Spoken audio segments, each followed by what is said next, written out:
first king of Aurea leads a futile attack on a dragon residing in his realm. All the king's men are killed, leaving the king at the dragon's mercy. Centuries later, Elodie, the adolescent daughter of Lord Befriended, receives a proposal from Queen Isabel of Aurea to marry her son, Prince Henry. You must be Elodie. I am. She will do. King Roderick commands a fleet of ships and carriages full of gold.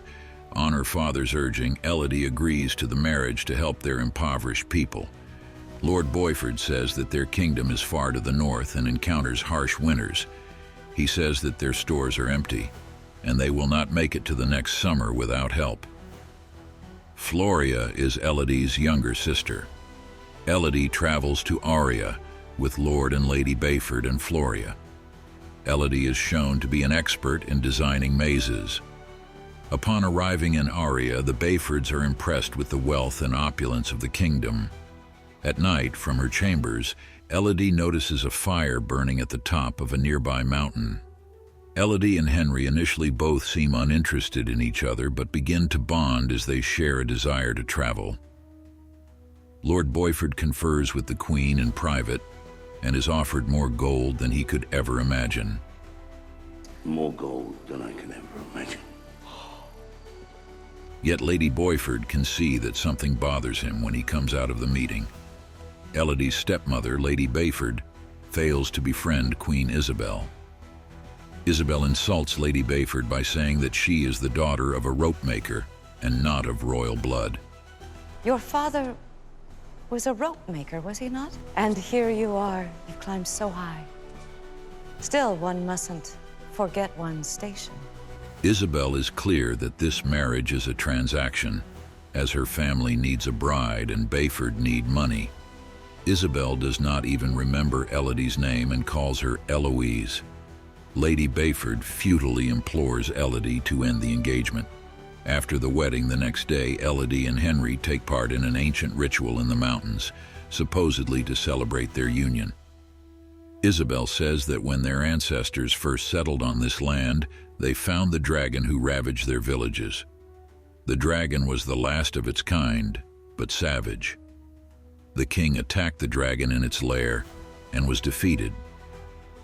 Isabel describes the pact between the first king and the dragon, where he had to sacrifice his 3 daughters for peace. The king put the duty to his subjects above than the love of his daughters.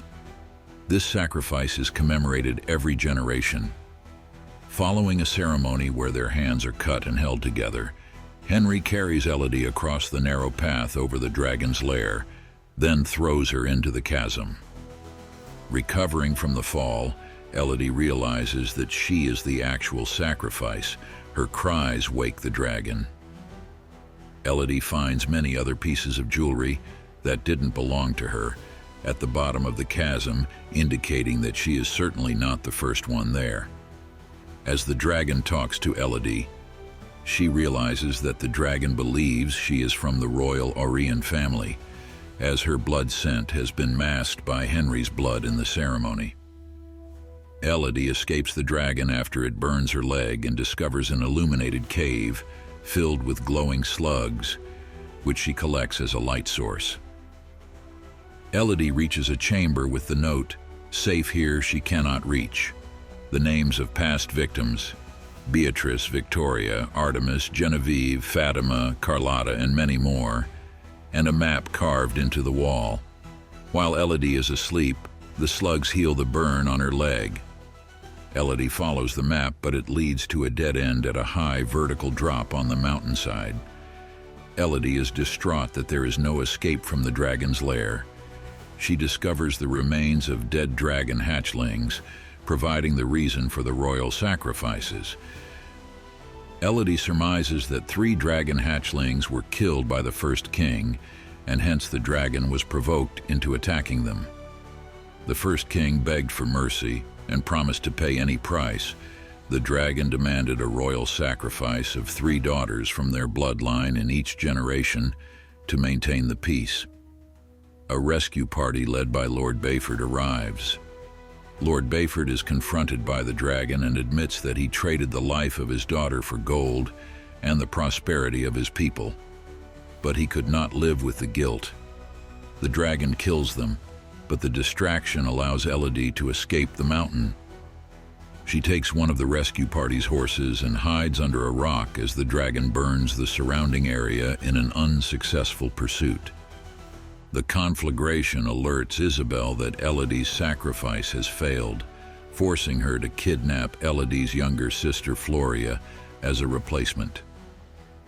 After Lady Befriended rides out and informs her, I tried to stop them from taking your sister. I have to save her. No, I'll go.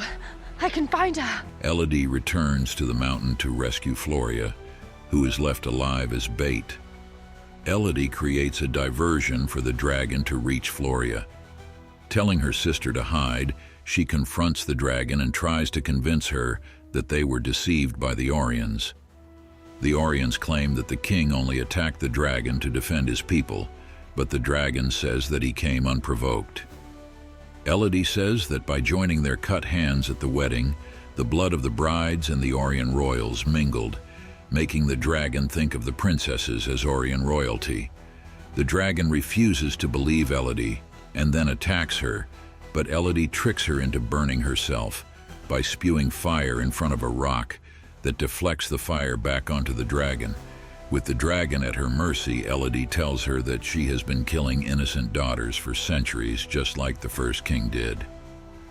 Elodie heals both of them with the glowing slugs, thus gaining the dragon's trust and loyalty.